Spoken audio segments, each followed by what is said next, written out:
All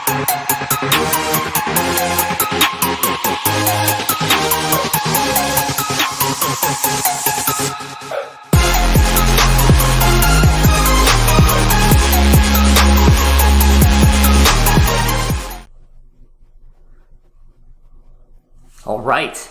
Good morning, everybody. Justin Dunaway here with the Institute of Clinical Excellence, lead faculty for our total spine thrust manipulation and our persistent pain comprehensive management courses. Coming at you from Portland, Oregon.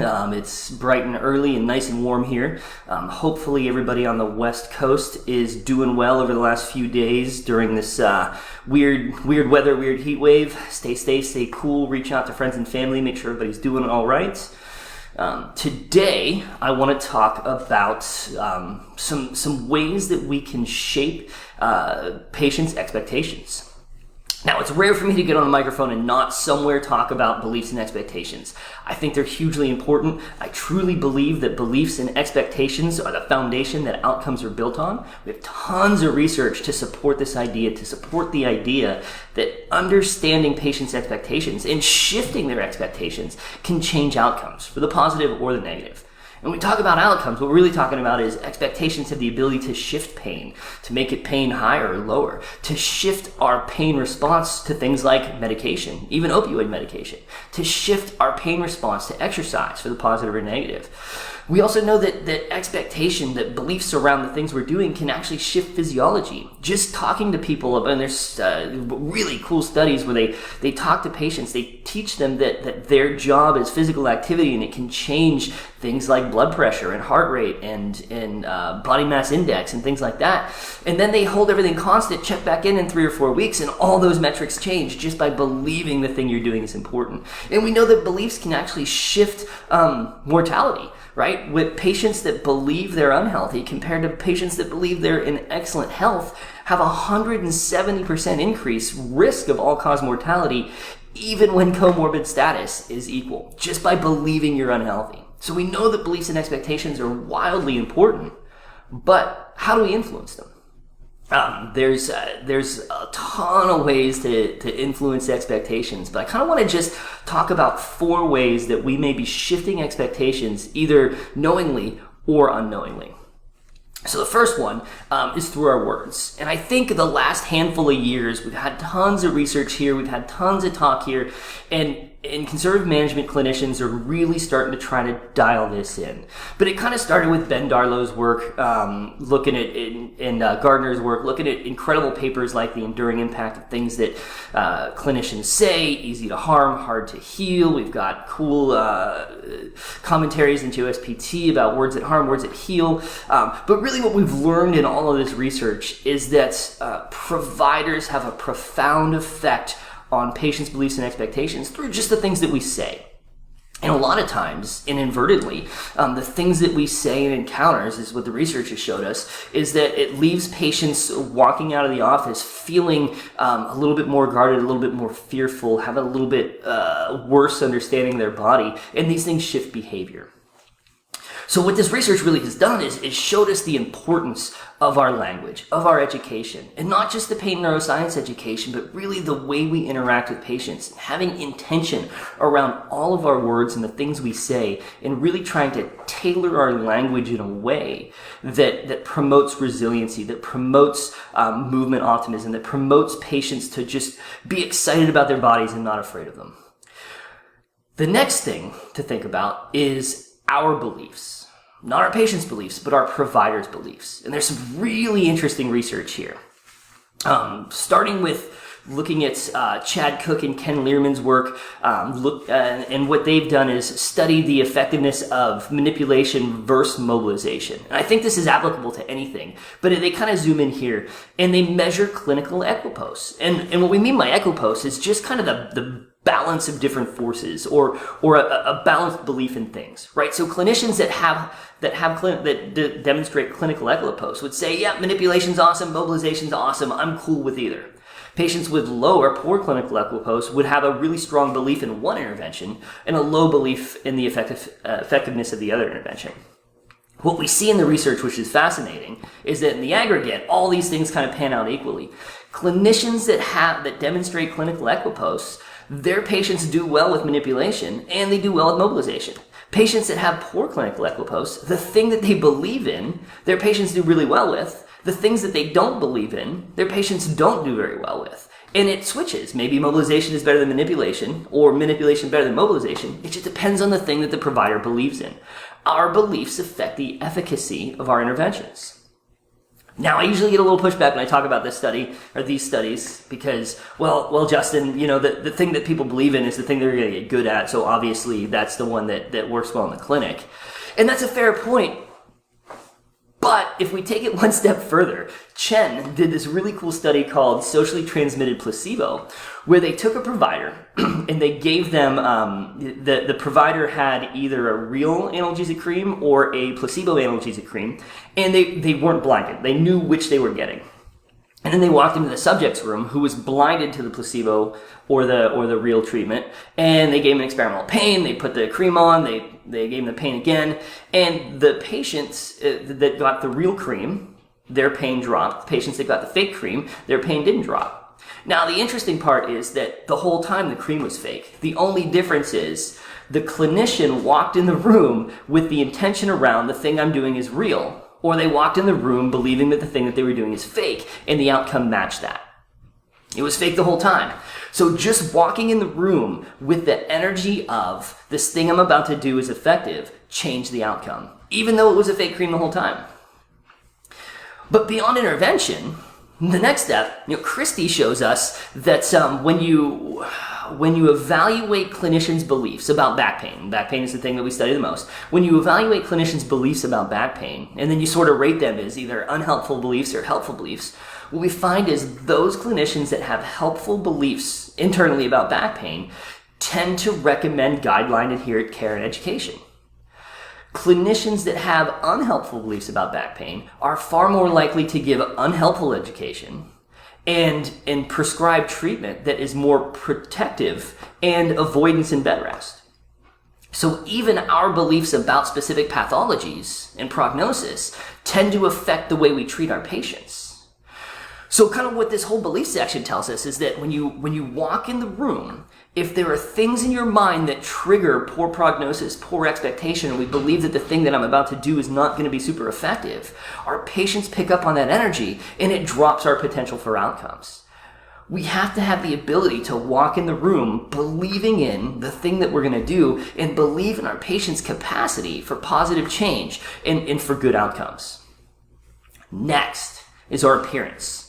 And this, I can feel some of you bristling already through the camera. How we look in the clinic matters. I see a ton of stuff online, debates back and forth about what I should wear, what's more comfortable. I want to wear this in the clinic because I can move better. I want to wear this in the clinic because I feel like this looks more professional. My boss says I need to wear this. What I never see in those debates is it's all tends to be about the provider. What I never see in those debates is, what's going to be the most effective for my patient. Our appearance is a tool that can drive outcomes. This is a fascinating study. And I got a hat tip friend and colleague out at South College, Stephen McDevitt, for shooting me this study from Elizabeth Necka. Expectations about pain and analgesic treatment are shaped by medical providers' facial appearances, evidence from 5 online clinical simulation experiments. And this was kind of a complex study, but they did a whole series of experiments where essentially they had this database of headshots, and then some of them were real, some of them were computer generated, and then they went in and they computer graphics manipulated these headshots to basically make faces appear more or less competent and more or less empathetic or warm or whatever. And then they would show the subjects a series of these headshots and say, pick your clinician. And then they would ask them to rate, if they were to get a painful procedure from this clinician, how painful do you think it would be? And from a scale to the lowest level of over-the-counter medication to the highest level of prescription pain medication, what do you think you would need after this treatment?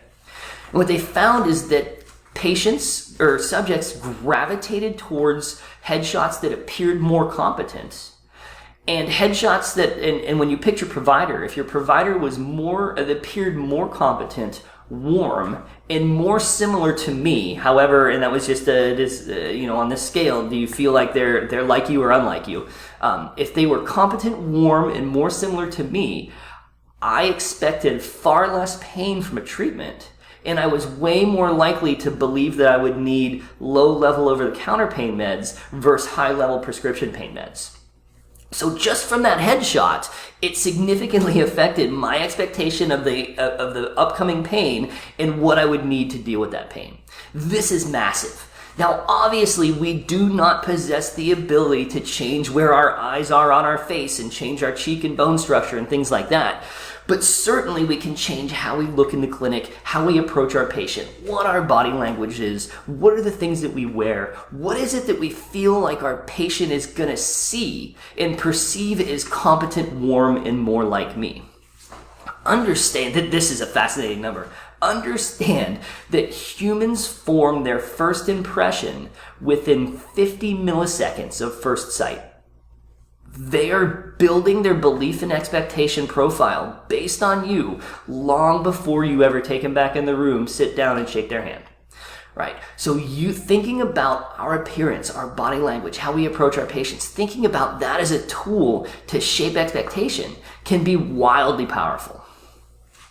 And last is our ability to demonstrate change. And again, this kind of sounds like okay, Justin, like we get it, we're trying to make people better. But there's always a huge debate in conservative management circles about the value of within-session change and the value of short-term outcomes. And in patients with low expectations, with maladaptive beliefs, with low levels of hope, these things are massively important. Our ability to drill down on subjective and objective comparables, our ability to build a session and a program that has consistent little victories that build over time is hugely important. And whether we're talking about things like changes in strength, or things like changes in pain pressure threshold or 2-point discrimination, or changes in activity tolerance where maybe we're walking 5 minutes, then 7 minutes, then 10 minutes, or we're chipping away at a sleep hygiene program or chipping away at a mental health routine where we have a kind of a graded exposure approach that builds on different behavior change activities over time that we can demonstrate change in these patients. This is all hugely important. Our ability to consistently demonstrate change and create small victories in the clinic that build off each other, session after session after session, is the capital that buys hope. And hope is the thing that kicks the door open on beliefs and expectations. So, in summary, thinking about these 4 things: words, our beliefs, our appearance, and our ability to demonstrate change. These are the kind of the 4 things that we may not be thinking about every session that can really drive outcomes, that can really change and shape beliefs and expectations. So when we walk into the clinic, thinking about our words, really having intention, not just during the education piece, not just when we're teaching an exercise, but everything that comes out of our mouth. And taking a few minutes between sessions to metacognate, to think back on how that session went, think about the things you said and things that you may say differently next time. There's a lot of value in having practice around your language. Thinking about our beliefs. This is really interesting, right? When we look at the aggregate of interventional studies, it really comes out that when we look at one specific intervention next to another specific intervention, everything pretty much comes out equally over time. And that's awesome because it gives me the ability to have a massive toy box, to really understand, get good at a bunch of stuff, believe in a bunch of stuff, and then have the ability to match the toy with the patient that walks in the door. Some patients might like mobilization more than manipulation. Some patients might like the opposite. Some patients may hate to be touched and want to do something else. All of that's totally fine. It's all going to work well if we match it to the patient, if we truly believe in it, and if we walk into the room with the provider expectation that this human is going to get better. We're going to find a way to put you on a path that's going to improve your quality of life, no matter what you walk in the door with. If you believe that, you're going to go a long way to helping your patient. If you don't believe that, if I walk into the room with an energy that's I don't know about this 9 o'clock. I'm not sure we're going to get much out of this plan of care. We're not going to get much out of this plan of care. Walk in the room with the intention that things are going to change for the positive. Our appearance. This is huge, team, and it's never about us. It does not matter what I want to wear. What matters is, do I look like the clinician that Doris is going to say, he knows what he's talking about, he's warm, and I feel like I can relate to him. And team, this is important because my button down and slacks aren't going to go over as well in the cash pay CrossFit box as they do in the chronic pain clinic. And my Rogue Kitten Nobles are not going to rock Doris's world at the first impression in the persistent pain centrally dominant clinic.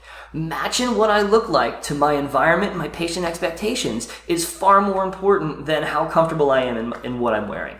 But the kit looks different in the setting and for the patients.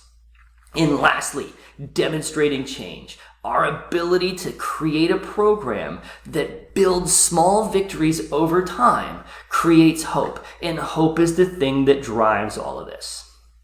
All right, team, that's what I got. Words, beliefs, our appearance, and our ability to demonstrate change. Hope you enjoyed this session. If you're looking for more stuff from PT on Ice, sign up for this next season of Vice. We have an amazing season. This is going to be very different than any season before. We've got a ton of awesome guests coming on, lots of really cool content. Head over to ptonice.com to check that out. Have an awesome day in the clinic. Thanks for hanging out, and we'll see you all next time.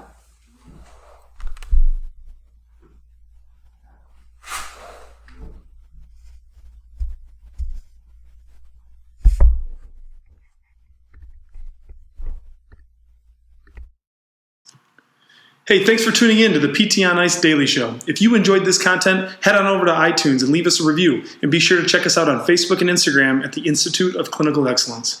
If you're interested in getting plugged into more ICE content on a weekly basis while earning CEUs from home, check out our virtual ICE online mentorship program at ptonice.com. While you're there, sign up for our Hump Day Hustling newsletter for a free email every Wednesday morning with our top 5 research articles and social media posts that we think are worth reading. Head over to ptonice.com and scroll to the bottom of the page to sign up.